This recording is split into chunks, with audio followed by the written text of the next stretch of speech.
Hello my dear students, welcome to our channel Murugan Tech World. Easy to learn, easy to win.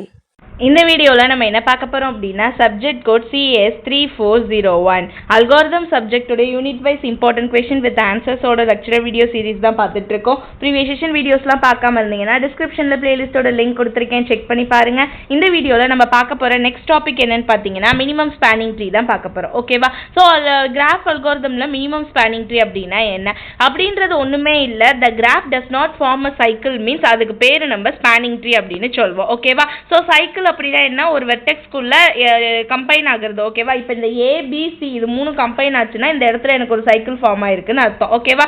இப்போ இந்த ABCD squared ஆயிடுச்சுன்னா இங்கே ஒரு cycle form ஆயிருக்குன்னு அர்த்தம். ஓகேவா? இப்போ இந்த பிடி ஜாயின் ஆச்சுன்னா இங்கே ஒரு சைக்கிள் ஃபார்ம் ஆயிருக்குன்னு அர்த்தம். இந்த மாதிரி சைக்கிள் ஃபார்ம் பண்ணாம நான் ஒரு கிராஃப் ஸ்ட்ரக்சர் போடுறேன் அப்படின்னா அதுக்கு பேரு தான் நான் என்னன்னு சொல்வேன், மினிமம் ஸ்பேனிங் ட்ரீன்னு சொல்வேன். So the spanning tree of the graph is a sub graph. அது ஒரு சப் கிராஃப்னு சொல்வோம். That contain all the vertices and also the ட்ரீயாவும் இருக்கும், வெர்டிசஸாவும் இருக்கும். தட் மீன்ஸ் இங்க என்ன கிராஃப்ல இருக்கோ அந்த எல்லா வெர்டிசஸும் இருக்கும், பட் ட்ரீ ஸ்ட்ரக்சர்ல இருக்கும். ஓகேவா? சைக்கிள் ஃபார்ம் பண்ணாம ட்ரீ ஸ்ட்ரக்சர்ல இருக்கிறதுக்கு பேரு ஸ்பேனிங் ட்ரீ அப்படின்னு சொல்வோம். ஓகேவா?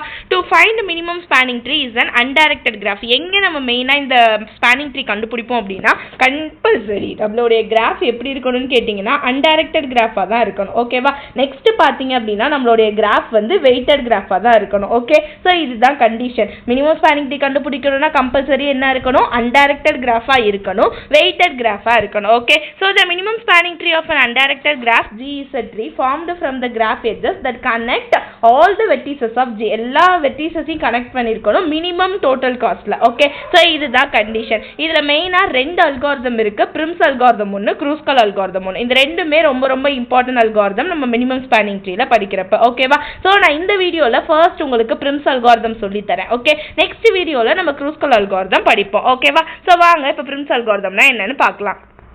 ஃபர்ஸ்ட் பிரிம்ஸ் அல்காரிதம் அப்படின்றது ஒரு ஃபேமஸ் கிரீடி அல்காரிதம். இது எதுக்கு மெயினா கொண்டு வந்தாங்க அப்படின்னா to finding the minimum spanning tree of the given tree. That means MST கண்டுபிடிக்கிறதுக்காக தான் இந்த பிரிம்ஸ் அல்காரிதமே கொண்டு வந்தாங்க. ஓகே, ஸோ ஒரு கிராஃப்ல, ஒரு அன்டைரக்டட் கிராஃப்ல, கனெக்டட் கிராஃப்ல, வெயிட்டட் கிராஃப்ல தான் இந்த பிரிம்ஸ் அல்காரிதம் யூஸ் பண்ணி நம்ம மினிமம் ஸ்பேனிங் ட்ரீயை கண்டுபிடிக்க முடியும். அதுதான் ரூல்ஸ் அண்ட் ரெகுலேஷன். ஸோ இதை எப்படி இம்ப்ளிமெண்ட் பண்ணுவோம், என்ன மாதிரி ஸ்டெப் ஃபாலோ பண்ண போறோம் அப்படின்னா ரேண்டம்லி சூஸ் எனி வெர்டெக்ஸ், ஏதாவது ஒரு வெர்டெக்ஸை ரேண்டமா சூஸ் பண்ணிடணும். ஓகேவா? சூஸ் பண்ணிட்டு ஒவ்வொரு எட்ஜஸையும் கனெக்ட் பண்ணிக்கிட்டே வரணும் வித் லீஸ்ட் வெயிட்ல. Okay, important point, with least வெயிட்ல வந்து நம்ம கனெக்ட் பண்ணிக்கிட்டே வருவோம். ஓகேவா? அப்படி கனெக்ட் பண்ணி வர்றப்ப எனக்கு ஒரு ட்ரீ ஃபார்ம் ஆகும். ஓகே, லாஸ்டா லீஸ்ட் வெயிட் எவ்வளவு இருக்குன்னு பார்த்து எக்ஸிஸ்டிங் ட்ரீ வந்துடும் நமக்கு. இப்படிதான் நம்ம கனெக்ஷன் வந்து பண்ணிக்கிட்டே வருவோம். ஓகே, இப்போ நான் சொல்றேன் இந்த ஸ்டெப் வந்து மினிமம் ஸ்பேனிங் ட்ரீ கிடைக்கிற வரையும் பண்ணுவாங்க. இந்த கிராஃபை வச்சு நம்ம எக்ஸாம்பிள் வந்து பார்க்கலாம், எப்படி போடுதான்னு சொல்லிட்டு எக்ஸாம்பிள் வந்து இப்போ பார்க்கலாம் வாங்க. இதுதான் கிராஃப். ஒரு எக்ஸாம்பிள் சம் எடுத்துக்கிட்டோம். ஓகேவா? அதுக்கான கிராஃப் வந்து போட்டாச்சு. ஓகே, இப்போ இந்த கிராஃப் வச்சு நான் சம் போட போறேன். ஓகே, எப்படி சம் ஃபார்ம் பண்ணணும் அப்படின்னா ஈஸியாக நான் டேபிள் போடுறதுக்கு சொல்றேன். ஓகேவா? நமக்கு மொத்தம் 3 காலம் வந்து டேபிள்ல போட்டுக்கோங்க. என்ன அப்படின்னு கேட்டிங்கன்னா மொத்தம் 3 காலம் ரெப்ரசென்ட் பண்ணிக்கோங்க. ஃபர்ஸ்ட் பார்த்தீங்க அப்படின்னா ட்ரீ வெர்டிசஸ், நம்ம என்ன வெர்டிசஸ் எடுத்துக்க போறோமோ அது. ஓகேவா? ஸோ ட்ரீ வெர்டிசஸ் வந்து ஃபர்ஸ்ட் நான் எடுத்துக்கிறேன். ஃபர்ஸ்ட் காலம் வந்து ட்ரீ வெர்டிசஸ் வந்து எடுத்துக்கிறேன். ஓகேவா? செகண்ட் காலம் பார்த்தீங்க அப்படின்னா ஒரு ட்ரீ வெர்டிசஸ் எடுத்துக்கிட்டோம் அப்படின்னா அதுக்கப்புறம் ரிமைனிங் வெர்டிசஸ்லாம் என்ன இருக்கும். ஓகேவா? அந்த கிராஃப்ல ரிமைனிங் வெர்டிசஸ் என்ன இருக்கோ நான் அதை எடுத்துக்குவேன். ஓகே, நெக்ஸ்ட் அதுக்கான டயக்ராம் ஒவ்வொரு ஸ்டெப்லையும் என்னென்ன ஃபார்ம் ஆகுதுன்னு சொல்லிட்டு நான் போட போற டயக்ராம். இதுதான் என்னுடைய காலம். ஓகேவா? முதல்ல இனிஷியலா அவங்களே ஒரு சோர்ஸ் கொடுத்துருப்பாங்க, இல்லைன்னா நம்ம நார்மலா இருக்கிற நோட்ல எடுத்துக்கலாம். ஸோ ஏன்றது இப்போ நான் சோர்ஸ் நோட் அப்படின்னு சொல்லிட்டு வச்சுக்கிறேன். ஓகேவா? அப்போ நான் முதல்ல என்ன பண்றேன் அப்படின்னா ஏ எடுத்துக்கிறேன், ஹைஃபன் கமா ஹைஃபன் போட்டுக்கணும். ஏன்னா ஃபர்ஸ்ட் வந்து எனக்கு எந்த வேல்யூவும் இல்லாதனால. இப்போ ரிமைனிங் என்னெல்லாம் இருக்குன்னு பார்க்கணும். B C D E F இருக்கு. ஓகேவா? அப்போ நம்ம என்ன போடணும் அப்படின்னா பிக்கு போட்டுக்கோங்க, சிக்கு போட்டுக்கோங்க, டிக்கு போட்டுக்கோங்க, இ போட்டுக்கோங்க, எஃப் போட்டுக்கோங்க. ஓகேவா? So B C D E F போட்டுக்கிட்டேன். ஓகேவா? இப்போ இதை எப்படி ஃபில் பண்ணணும்னா ஏலேருந்து பிக்கு வெர்டிசஸ் போகுதா, எவ்வளோ எட்ஜஸ்ல எவ்வளோ வெயிட்ல போகுதுன்னு பாருங்க.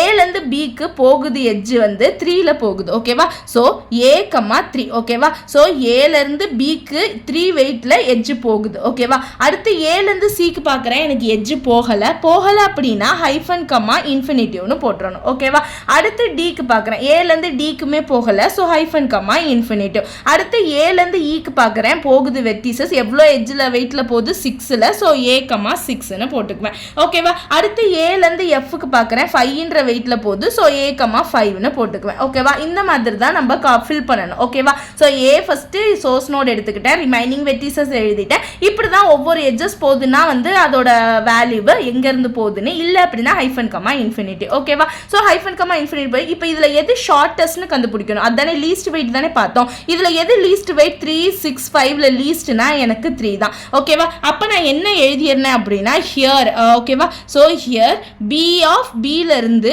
ஏ கமா 3க்கு தான் இஸ் அ ஷார்ட்டஸ்ட் பாத், இதுதான் ஷார்ட்டஸ்ட் பாத்தா இருக்கு அப்படின்னு சொல்லிட்டு நான் மென்ஷன் பண்ணிடுறேன். ஓகேவா, ஸோ இது ஷார்ட்டஸ்ட் பாத்தில் போகுது. அப்போ டயக்ராம் என்ன பண்ணணும், இது ஏலேருந்து பிக்கு 3 போடணும். ஏலேருந்து பிக்கு 3 வந்து இந்த ஸ்டெப்பில் ஷார்ட்டஸ்ட் பாத் மூவ் ஆச்சு அப்படின்னு நான் போட்டுருவேன். ஓகேவா, இது ஃபர்ஸ்ட் ஒன் நம்ம ஃபினிஷ் பண்ணியாச்சு. இப்போ செகண்ட் என்ன பண்ணணும், இங்கே என்ன ஷார்ட்டஸ்ட் பாத் கிடைச்சிச்சோ அதை எடுத்து நான் போடணும். So B of A comma 3 தான் எனக்கு ஷார்ட்டஸ்ட் பாத் கிடைச்சிச்சு. ஓகேவா, ஸோ இப்போ நான் அதை எடுத்து போட்டுட்டேன். இப்போ ரிமைனிங் வெர்டிசஸ்லாம் எனக்கு யாரு, சி, டி, இ, எஃப், இவங்க 4 பேர் தான் எனக்கு ரிமைனிங் வெர்டிசஸ். இப்போ யார்லேருந்து பார்க்கணும், பியிலேருந்து சிக்கு போதான்னு பார்க்கணும். ஸோ பியிலேருந்து சிக்கு எனக்கு எட்ஜு போகுது, எவ்வளோ வந்து வெயிட்டில் போகுது, 1ல் போகுது. அப்போது பி கமா 1ன்னு போட்டுக்குவேன். அடுத்து பியிலேருந்து டிக்கு பார்க்குறேன், எட்ஜ் எதுவுமே போகல, ப்ரீவியஸ் ஸ்டெப்லேயும் எனக்கு இன்ஃபினிட்டிவ் தான் இருக்குது. இப்போ இங்கேருந்து இப்போ பியிலேருந்து டிக்கு போகலனாலும் ப்ரீவியஸ் ஸ்டெப்பில் ஏதாவது வேல்யூ இருந்தால் அப்படியே எடுத்து போடலாம். பட் எனக்கு ப்ரீவியஸ் ஸ்டெப்லேருந்துமே எந்த வேல்யூமே இல்லாதனால நான் என்ன பண்ணுவேன்னா ஹைஃபன் கமா இன்ஃபினிட்டிவை அப்படியே போட்டுக்கிறேன். அடுத்து பியிலேருந்து ஈக்கு போதான்னு பாருங்க. பியிலேருந்து ஈக்கு எனக்கு எட்ஜு போகலை, பட் எனக்கு ப்ரீவியஸ் ஸ்டெப்பில் ஏ கமா 6 போகுது, ஸோ நான் ஏ கமா 6 அப்படியே எடுத்து போட்டுக்கிறேன். ஓகேவா, அடுத்து எஃப்க்கு செக் பண்ணுறேன். ஸோ பியிலேருந்து எஃப்க்கு எனக்கு 4ன்ற வெயிட்டில் போகுது. ஆல்ரெடி எனக்கு ப்ரீவியஸ் வீடியோவில் பாருங்களேன் லென்த் வந்து 5 இருக்குது. ஸோ இங்கே 5, இங்கே வந்து இப்போ 4 கிடைச்சனால ஓகே மினிமம், அப்படி இல்லை இங்கே ஒரு 6 கிடைச்சிச்சுன்னா இந்த ப்ரீவியஸ் வேல்யூவை தான் நம்ம எடுத்து எழுதணும். ஓகேவா, ஸோ பட் எனக்கு இங்கே என்ன கிடைச்சிருக்கு, 4 தான் கிடைச்சிருக்கு. ஸோ பி கமா 4ன்னு நான் வேல்யூவை சேஞ்ச் பண்ணிக்கிறேன். ஓகே, இப்போ இதில் எது ஷார்ட்டஸ்ட், எனக்கு பி கமா 1 தான். அப்போ இங்கே என்ன பண்ணணும், சி ஆஃப் பி கமா 1 தான் ஷார்ட்டஸ்ட் பார்த்துன்னு எடுத்து எழுதிடணும். ஓகேவா, எழுதிட்டு என்ன பண்ணணும், எட்ஜு போடணும். ஆல்ரெடி ஏலேருந்து பிக்கு 3 போச்சு. நெக்ஸ்ட் என்ன, பியிலேருந்து சிக்கு வந்து 1 எட்ஜஸில் போகுது. ஓகேவா, ஸோ அதை நான் ரெப்ரசென்ட் பண்ணி டயக்ராமில் போட்டேன். இப்போ நெக்ஸ்ட் ஒன் முடிஞ்சிச்சு. இப்போ எது ஷார்ட்டஸ்ட் இன்புட்டில் எடுத்துக்கணும், பி கமா 1 தான் எடுத்துக்கணும். ரிமைனிங் வெர்டிசஸ் என்னென்ன போடணும், டி போடணும், இ போடணும், எஃப் போடணும். ஓகேவா, ஸோ இப்போ சிலேருந்து டிக்கு போதான்னு பாருங்கள். சிலேருந்து டிக்கு பார்க்குறேன், 6ல் போகுது. ஓகேவா, ஸோ சிலேருந்து டிக்கு 6, இதுக்கு முன்னாடி டிக்கு வேல்யூவே இல்லை. ஸோ நான் என்ன பண்ணுறேன், சி கமா 6ன்னு போட்டுட்டேன். அடுத்து சிலேருந்து ஈக்கு எனக்கு வெர்டிசஸே போகலை, எட்ஜு போகலை. அப்போ நான் என்ன பண்ணுறேன், ஏ கமா 6 அப்படியே எடுத்து போட்டுக்கிறேன். அடுத்து எஃப்க்கு, சிலேருந்து எஃப்க்கு வந்து எனக்கு 4ல் எட்ஜு போகுது. ஓகேவா, ஆல்ரெடி ப்ரீவியஸ் ஸ்டெப்லையுமே 4 தான் இருக்குது, பட் பியிலேருந்து இருக்குது. இப்போ எனக்கு பிரச்சனையே இல்லை, சிலேருந்தே நான் 4 போட்டுக்கலாம். ஓகேவா, ஸோ இப்போ இதில் எது shortest, F of C comma 4 தான் ஷார்ட்டஸ்ட். ஓகேவா, so F of C comma 4 தான் ஷார்ட்டஸ்ட் பார்த்துன்னு எழுதிடணும். எழுதிட்டு என்ன பண்ணணும், டயக்ராம் போடணும். ஸோ ஆல்ரெடி ஏலேருந்து பிக்கு 3, பியிலேருந்து சிக்கு 1, இப்போ சிலேருந்து எஃப்க்கு வந்து 4 எட்ஜஸில் போகுதுன்னு சொல்லிட்டு நான் அதை பார்த்தையும் வரைஞ்சிட்டேன். ஓகேவா, இப்போ அடுத்த ஸ்டெப்பில் யார் எடுத்துக்குவோம், first F of C comma 4 தான் எடுத்துக்குவோம். ரிமைனிங்லாம் யார் இருக்கா, டியும் இயும் இருக்காங்க. ஓகேவா, ஸோ எஃப்லேருந்து டிக்கு பார்க்குறோம். நெக்ஸ்ட் என்ன, எஃப்லேருந்து டிக்கு வந்து 5ல் போகுது. கரெக்டாக, எஃப்லேருந்து டிக்கு வந்து 5ல் போகுது. ஆல்ரெடி வந்து 6 இருக்குது, ஸோ பிரச்சனை இல்லை, இதுதான் கம்மி. ஸோ எஃப் கமா 5ன்னு போட்டுட்டேன். அடுத்து எஃப்லேருந்து ஈக்கு பார்க்குறேன். எஃப்லேருந்து ஈக்கு 2ல் எட்ஜு போகுது. ஆல்ரெடி 4 இருக்குது, ஈயில் பார்த்தா 6 இருக்குது. அப்போ இதுதான் ஷார்ட்டஸ்ட்டு. அப்போ எஃப் கமா 2 போட்டுக்கிறேன். இப்போ இதில் எது ஷார்ட்டஸ்ட் பார்த்து, இ ஆஃப் எஃப் கமா 2 தான் இந்த ஸ்டெப்பில் ஷார்ட்டஸ்ட் பார்த்து. ஓகேவா, ஸோ அப்போ டயக்ராம் எப்படி போடுவோம், ஏலேருந்து பிக்கு 3, பியிலேருந்து சிக்கு 1, சிலேருந்து எஃப்க்கு வந்து 4, நெக்ஸ்ட்டு எஃப்லேருந்து ஈக்கு வந்து 2 வரையணும். ஓகேவா, ஸோ எஃப்லேருந்து ஈக்கு வந்து 2ன்ற எட்ஜஸை நான் ட்ரா பண்ணிட்டேன். இப்போ நெக்ஸ்ட் ஸ்டெப்பில் யார் எடுத்துக்குவேன், இ ஆஃப் எஃப் கமா 2 எடுத்துகிட்டு ரிமைனிங் டிக்கு மட்டும் பார்ப்பேன். ஈலேருந்து டிக்கு பார்க்கலாமா? ஈலேருந்து டிக்கு 8ல் போகுது, ஆனால் ஆல்ரெடி எஃப்லேருந்து 5ல் தான் போகுது. அப்போ எது மினிமமோ நான் அதை தான் எடுத்துக்கணும். So D of F comma 5 தான் எடுத்துக்குவேன். இப்போ இந்த டயக்ராம்லேயே ஜாயின் பண்ணி காட்டுறேன். எஃப்லேருந்து டிக்கு 5ன்னு சொல்லி நீங்கள் மார்க் பண்ணிடலாம். இங்கே பாருங்கள், ஏன் ஈலேருந்து எனக்கு எஃப் டிக்கு போகிறது 8 இருக்குது, அதிகமான வேல்யூவாக இருக்குது. அப்போ வெயிட் எங்கே ஷார்ட்டஸ்ட்டாக இருக்குன்னா எஃப் வழியாக போனால் தான் ஷார்ட்டஸ்ட்டு. ஸோ எஃப் வழியாக போய் நான் 5 போட்டுட்டேன். ஓகேவா? ஸோ எனக்கு முடிஞ்சிருச்சா? இப்போ எனக்கு யார் லாஸ்ட்டாக இருப்பா? டி ஆஃப் எஃப் கமா 5 தான் இருப்பாங்க. ஸோ இவங்க தான் எனக்கு லாஸ்ட் ஷார்ட்டஸ்ட்னால ரிமைனிங் வெர்டிசஸ் யாருமே இருக்க மாட்டாங்க. என்னோட ஃபைனல் டயக்ராம் இதுவாக தான் இருக்கும். ஓகே, இப்போ நான் இதெல்லாம் கண்டுபிடிச்சிட்டேன். சரி, எதுக்காக மினிமம் ஸ்பேனிங் ட்ரீ போடுறோன்னு சொல்லியிருக்கோம்? மினிமம் காஸ்ட் கண்டுபிடிக்கிறதுக்காக தான். ஓகேவா? ஸோ மினிமம் காஸ்ட்டை எப்படி கண்டுபிடிக்கணும்னா, இந்த கண்டுபிடிச்ச டயக்ராமில் இருக்க எல்லாத்தையும் ஆட் பண்ணால் நமக்கு வெயிட் ஆட் பண்ணால் மினிமம் காஸ்ட் வரும். இங்கே ஆட் பண்ணாலுமே அதுதான் 3 + 1 4 2 5 இது எல்லாத்தையும் ஆட் பண்ணுற மாதிரி இருக்கும். 3 + 1. ஓகேவா? ஸோ டயக்ராம் போட்டுகிட்டே வாங்க. ஏலேருந்து பி 3, பிலேருந்து சி 1, 1லேருந்து இதுக்கு வந்து 4.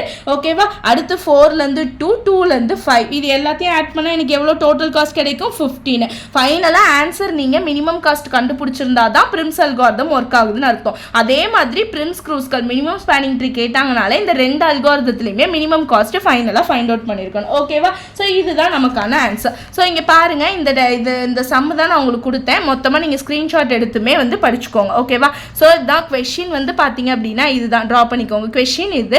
ஸோ அதுக்கான ஆன்சர் பார்த்தீங்க அப்படின்னா இதுதான் நமக்கு டோட்டலாக இருக்க answer. Okay, 3 vertices remaining vertices diagram நீட்டாக போட்டு எழுதிட்டு ஃபைனலாக மினிமம் காஸ்ட்டு கண்டுபிடிச்சிடணும். ஓகேவா? ரொம்ப ரொம்ப ஈஸி சம், ஈஸியாக போட்டுடலாம். நெக்ஸ்ட் வீடியோவில் க்ரூஸ்கல் அல்காரிதம் சொல்லித்தரேன் மினிமம் ஸ்பேனிங் ட்ரீல. மறக்காம முருகன் டெக்வல் சேனலை சப்ஸ்கிரைப் பண்ணிக்கோங்க. பக்கத்தில் இருக்க பெல் ஐக்கானையும் கிளிக் பண்ணிக்கோங்க. அப்போ தான் நான் போடுற வீடியோஸ் உடனே நோட்டிஃபிகேஷனாக உங்கள் மொபைலுக்கு வரும். Stay tune. தேங்க்யூ.